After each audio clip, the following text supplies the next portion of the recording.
Hey, math fans, welcome to section 4.2. We're on day 7. Let's get started.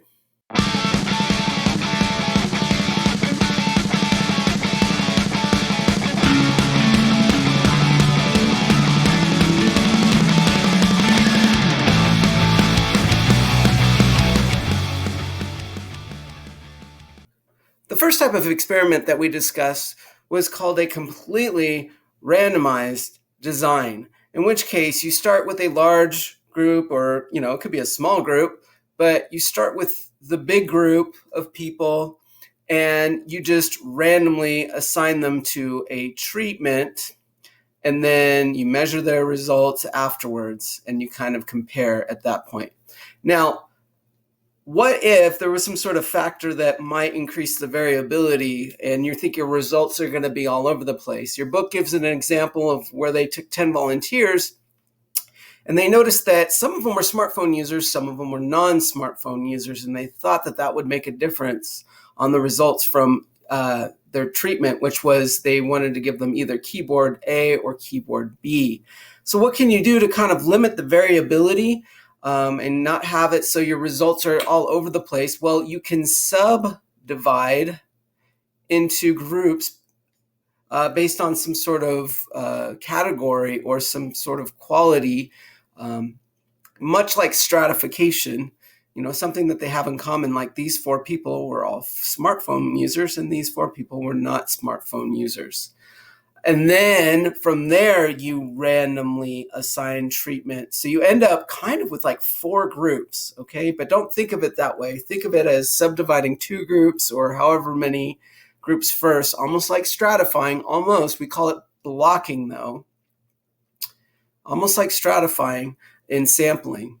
But they got to have some sort of common quality, and then you randomly assign a treatment. And let's copy down these notes. Pause the video.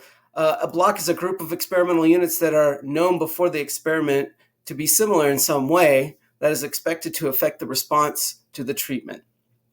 In a randomized block design, that's the vocabulary word, the random assignment of experimental units to treatments is carried out separately within each block. So just a reminder, blocking and stratified are technically different, even though they achieve the same goal.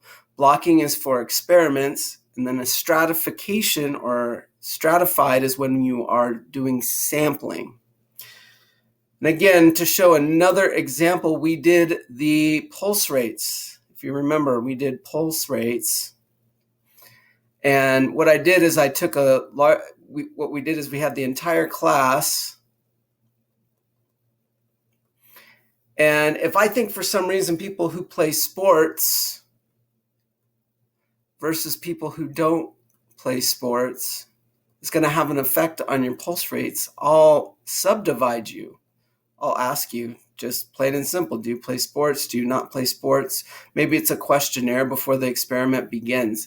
And then you assign them treatment, either treatment 1 or treatment 2, or maybe there's 3 treatments 1, 2, and 3. But remember, the treatment 1 and treatment 2, when we did the pulse rates, we were just sitting or standing. And you would randomly, so the random assignment of treatment doesn't come until after you separate into some sort of groups. Now, why do we do that? Why do we do blocking? Why do we do stratification? The big reason is to reduce variability. Please write that down. Please write that down. You want to reduce the variability in your results. I know we haven't talked about variability too much yet, but variability just simply means that you're going to get some extreme scores depending on this variable that you're looking at. In other words, if we were looking at the pulse rates, the people that play sports, they might have a lower pulse rate because they're working out all the time, they're practicing all the time, and so you're going to have really low pulse rates. And then maybe the people who aren't playing sports are going to have really high pulse rates. Well, it'd be nice to run this experiment with the sports people, then those pulse rates won't be so different. There won't be too much variability between their scores. And what that does is it really kind of, you can hone in on, you know what, maybe there is a difference between the 2 treatments, and that whole, sports or no sports variable won't come into play as much. And again, blocking, stratification, we hope to reduce variability. Now, how do you reduce bias? That's through randomness, okay? Randomness reduces bias. And notice I'm using the word reduce, okay? And I want you to use that word, or lower, okay? Nothing in statistics is eliminated. We would love to eliminate bias. It's not going to happen. We would love to eliminate variability. Not going to happen. You're always going to have different scores. You're going to always have some sort of difference between all the scores. You can reduce the variability, but you can't eliminate it. So I started a new business, as I always do. I need some extra cash because I got to save for these kids' college education. So I decided to go into the sneaker business. And my shoes are called the Porter Performers. And I'm telling you, they're going to be just phenomenal. People are going to be flying off the shelves in no time. Let me show you what they're going to look like. Here they are. Now notice you got your ordinary sneaker here on the left. And then on the right, you've got Porter's Performers. As you can see, it's got the fireball flame because it makes you run faster. But will you really run faster? I don't know. We should do an experiment. And so let's pretend I give these shoes to the track coach, and the track coach is like, I really want to see if these Porter Performers are really all that you say that they are, and they actually help the students to run faster. Well, you could run an experiment, and what you could do is you could take your entire track team, and you could randomly assign half of them to Porter's Performers and the other half to a regular old sneaker. And then you could record their times. You could average their times, and you could be like, oh, the Porter's Performers, they did so much better than the average shoe.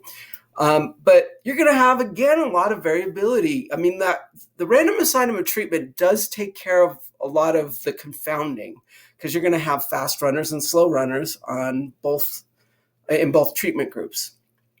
But wouldn't it be better if we kind of controlled a little bit more? And let's say, why don't we pair up the two fastest runners, and we'll call them runner number 1 and runner number 2. We'll flip a coin to see who gets Porter's Performers. And as you can see here, runner number 1 is going to have the ordinary shoe, but runner number 2 is going to have Porter's Performer. Let's just pretend I flipped a coin, and that's what happens, okay? And so what I could do is I could say, okay, now run, this distance, a mile or whatever, and runner number 1 comes in at 5 minutes, and runner number 2, because it's Porter's Performers, comes in at 4:48 or something like that. That right there, what we're trying to do is, again, reduce the variability. They're going to be pretty close because of the two fastest runners, and you can kind of see, hey, you know what? Porter's Performance is really helping out. And what you could do at the end, you get a bunch of times, let's say runner number 4, runner number 3, runner number 4. Again, these are the second most fastest runners. We'll call them runner number 3 and runner number 4. We flip a coin, and then, the runner number 4 happens to get the ordinary shoe, but runner number 3 gets Porter's Performers. And, they'll get a time here, and they'll get a time. And then you kind of just go down the list and flip a coin. And now what we have done is we're matching the two fastest runners, the second 2 fastest runners, the third 2. And then what we can do is we can subtract their times and see, is there a difference? And if the average difference is 0, on average, you could probably safe to say, Porter's Performers aren't really helping. However, depending on the way you subtract these things, these times, you can see, wow, maybe Porter's Performers is getting the job done and helping these runners run a little bit faster. So this is called matched pairs. A matched pairs design. Here's another example of matched pairs, is where you can actually use yourself, or the runners could be using themselves as their own control. Rather than taking the 2 fastest runners, flipping a coin and matching them up that way and going one treatment and then the other treatment, the same person can have both treatments. In other words, on day 1, everybody runs with the ordinary shoe. Everybody will run with the ordinary shoe, and then we record all the times for all the runners. On day number 2, record all the times, and now you can compare the results. This is also a form of matched pairs because you're matching yourself with yourself. And that really helps to reduce the confounding because, it's kind of unfair to compare runner number 2 with runner number 1, even though they are the 2 fastest runners, but still they could have, little subtle differences. But if you're the same runner and you have both treatments, really all those other variables don't come into play, and it's pretty obvious which one's the better shoe. And we all know which one's going to be the better shoe. So you can buy them at the local shoe market anytime soon, I'm sure. Anyway, both of these cases called matched pairs, it's called a matched pairs design, is a special form of blocking. We are still blocking here. It's just kind of a weird type of blocking, but we are separating into groups, like the 2 fastest runners, even though there's only 1 per group. So it's a special case of blocking. So a matched pairs design is a randomized blocked experiment in which each block consists of a matching pair of similar experimental units. Chance is used to determine which unit, and each pair gets a treatment.